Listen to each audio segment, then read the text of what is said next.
Alam mo, ang aking advice ngayon, lalo na doon sa mga OFW na nagpapakamay dahil pinapaaral yung mga anak. Sabi ko, saan yung pinapaaral ang anak nyo? Apo, wala nung kurso, no? Mga management graduate, kung ano-ano. At so, matutal, hindi din na-employ, di ba? Totoo po yan. Sa totoo lang, kung meron tayong talagang kakayahan, subukan natin sana lahat ng ating mga anak bigyan ng pangalawang o pangatlong lengguwaheng natutunan.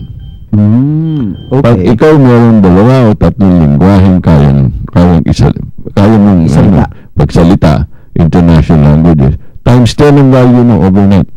Talaga po. Sa bagay, totoo po yan. Times 10, maniwala ka. Lalo na ngayon sa Asia, ang tingin ng mundo sa Asia, ito ang salvation ng economic growth of the world, global.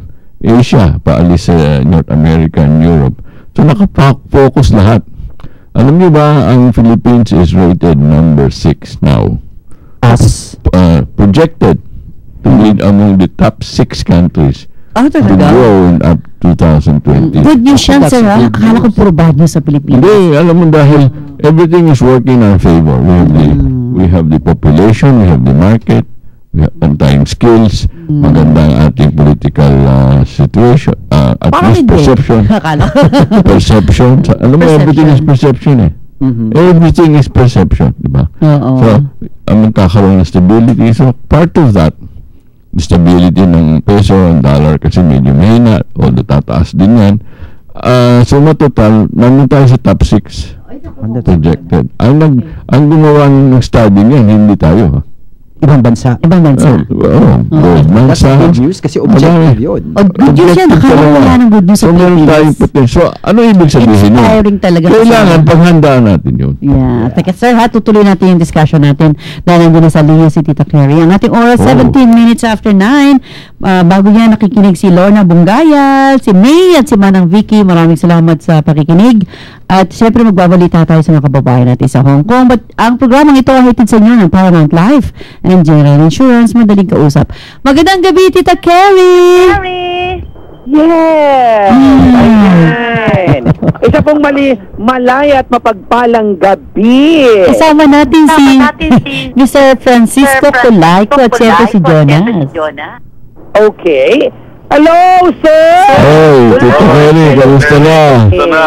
Ayan, okay lang ho. At nako, napakapala ditong gabing ito sa gabay ng OFWs at ng PTS. Nakuha natin si MJC. Oo nga, pinilit ko.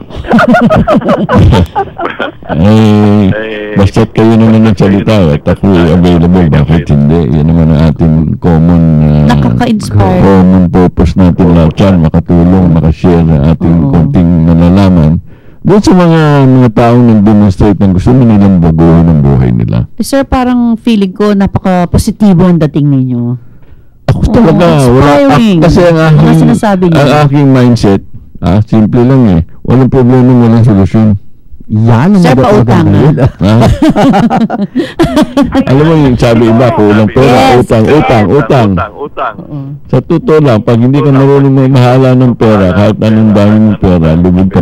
Wala talaga. Correct.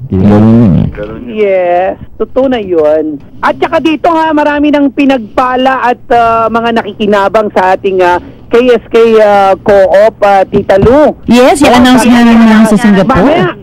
Mamaya i-announce din natin yung magagandang balita dyan. Pero bago yan, eto muna ang mainit na balita andog po sa atin ng gabay ng OFWs International. Okay, maraming salamat Hong Kong at Tita Carrie. Narito mga balita, nagbabala ang Armed Forces of the Philippines sa posibleng terrorist attack ngayong Semana Santa tulad ng pambabomba sa mga simbahan at beach resort sa mga kilalang lugar sa Pilipinas.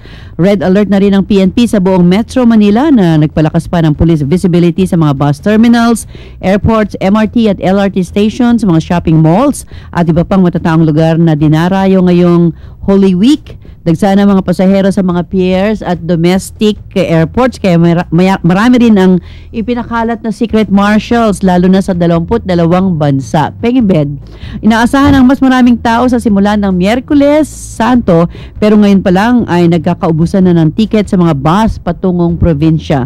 Malakas ang ulan kaninang tanghali kahit summer, pero ayon sa Pag-asa wala namang bagyong parating. Kaugnay pa rin ng mga pagdagsa ng mga pasahero sa mga bus terminal, pier at airports, mahigpit na ipinatutupad ang no overloading sa mga barko para maiwasan ang sakuna sa dagat ngayong pabago-bago ang panahon. Handa na rin ang Philippine Coast Guard para umalalay sa mga pasaherong sasakay ng mga barko. Marami ang papunta ng Boracay, Cebu at Baguio City para sa mahabang bakasyon. Marami na rin ang nag-advance booking para makakuha ng mga tickets sa mga buses para sa kanilang biyahe next week. Nag-drug testing din ang mga otoridad sa mga bus drivers, lalo na't napapabalita dati na nagsashabu ang mga ito para hindi makatulog sa mahabang biyahe. Pila rin sa mga airports at mga pier lalo na sa Batangas Port kung saan marami ang pupunta sa Puerto Galera. Nagtaas naman ng presyo ng gulay at isda dahil bawal kumain ng karne ang mga Katoliko sa panahon ng Kwaresma. Samantala, ginigit ng defense team ni Chief Justice Renato Corona na hindi sandigan ng katotohanan ang mga lumalabas na survey kung saan ay mas maraming Pinoy ang naniniwalang guilty ang nasasakdal na si Supreme Court Chief Justice Renato Corona. Sa mga nakaraang dalawang survey ng Pulse Asia, 47% sa mga Pinoy ang naniniwalang mapapatalsik siya sa pwesto at 5% lang ang naniniwalang mapapawalang sala siya.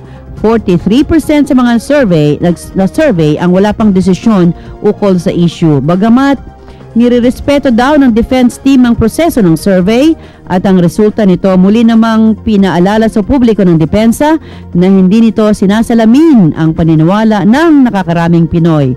Wala rin daw itong masyadong halaga dahil ang mga senator judges naman ang magdedesisyon sa bandang huli. Magbabakasyon ng 6 na linggo ang impeachment trial team. Ngayon pa lang ay marami nang naiinip sa kahihinatnan ng kaso. Pabor naman si PNP Chief Director General Nicanor Bartolome na ibalik ang death penalty sa Pilipinas. Ayon sa kanya, nagiging agresibo masyado ang mga kriminal kung saan pinapatay pa ng mga ito ang kanilang nagiging biktima.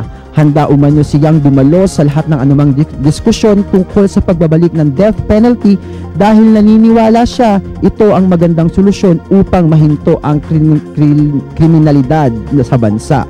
Nilinaw din ni Bartolome na ginagawa naman ng lahat ng PNP ang lahat ng paraan para masugpo at ang tumataas na bilang ng krimen, pero kulang pa rin ito dahil sa mga walang mabigat na parusa na ipinapataw sa mga kriminal. Sa ating police report, nagpakamatay ang isang mister matapos maiuwi ang mga anak sa probinsya habang nakaschedule ang kanyang misis na mag-abroad. Ayon sa mga otoridad, natagpuan ng misis na paalis ang bangkay ng asawa sa sala na nakabigti sa kisame gamit ang nylon cord. Sabi ng misis, labis na lungkot ang mister nang ihatid niya ang mga anak sa probinsya habang paalis naman siya para magtrabaho sa Taiwan ng 3 years. Samantala, iniimbestigahan na ng PNP ang posibleng anggulong inside job at sa buwatan sa madugong robbery hold-up sa isang money changer sa Robinson's Galleria Mall sa Mandaluyong na ikinasawi ng isang security guard. Marami nagtatanong kung paano nakapasok ang mga armas at granada ng mga kriminal sa loob ng mall nang hindi namamalayan ng mga gwardya. Sa inisyal na pagsusuri sa CCTV, hindi nakitang pumasok sa entrance ng mall ang mga suspects. Iniimbestigahan din kung sapat ang ipinatutupad na seguridad ng Robinson's Mall para sa kanilang mga customers. At para naman sa ating provincial news, 5 ang sugatan sa nasunog na bahagi ng isang luxury cruise sa may bandang Palawan kagabi. Nakontrol naman ang sunog at nailigtas naman na ang mahigit na 500 pasahero na karamihan ay mga European at Amerikano. Samantala, 5 ang namatay sa Capiz dahil sa patuloy na pagbaha doon. Karamihan sa mga namatay ay nalunod. Umaabot na sa 17 bayan ang nasalanta ng baha at mahigit na 9,000 residente ang apektado. 500 ang nasa evacuation center. Pinakagrabing pinsala ang tinamo ng bayan ng Pontevedra. 165 families ang nasa evacuation center pa at canceled ang mga graduation rites ng mga estudyante doon. At sa ating showbiz news, naku, si Bibi Gandang Hari, pinagyayabang na siya isang fashion model sa New York City pero walang naniniwala kasi wala daw pruweba. Super payat din ng bading, kaya ang bagay daw sa kanyang itawag ay anorexic beauty. Samantala si Richard Gomez, feeling congressman na rin daw sa kakabuntot sa kanyang magandang misis na si Congresswoman Lucy Torres. At si Katrina Halilin, ang bilis tumaba matapos mabuntis ng kanyang boyfriend na si Chris Lawrence. Sa September, manganganak si Katrina at gusto muna niya magbakasyon sa Palawan habang pinagbubuntis ang kanyang anak. At si Dina Bonavi, nakatagpura ng bagong pag-ibig. Ikinasal daw si Dina Bonavi sa isang vice governor ng Ilocos Sur na galing sa Buena Familia na Singson family. At si Casey Concepcion, meron na rin bagong boyfriend, isang British at member ng isang band na nagpunta sa Pilipinas. Mas gwapo pa raw kay Piolo Pascual. Hindi lang natin alam kung bading. At si Charis, kabado na sa pinapakitang galing ng isang Pinay na si Jessica Sanchez sa American Idol. Okay, balik tayo sa Hong Kong with Tita Kerry. Hi! Hi! At siguraduhin lang ni Casey na hindi KGB member ang kanyang Anong boyfriend. KGB? Kung gabi, bakula. Ang gwapo nga eh. Kinis ang kutis. Si Rostom Padilla, ganap na talagang babae daw. Oo, wala nang lawet. Oo, Kaya hindi na tanggal Bibi, hari. Hindi na Bibi Gandang Hari. Ano? Bibi Tanggal Ari. Sabi ko na nga ba yun? Okay, Mr. Kulayko. Naku, swerte tayo kay Mr. Kulayko at dami ko natututuhan.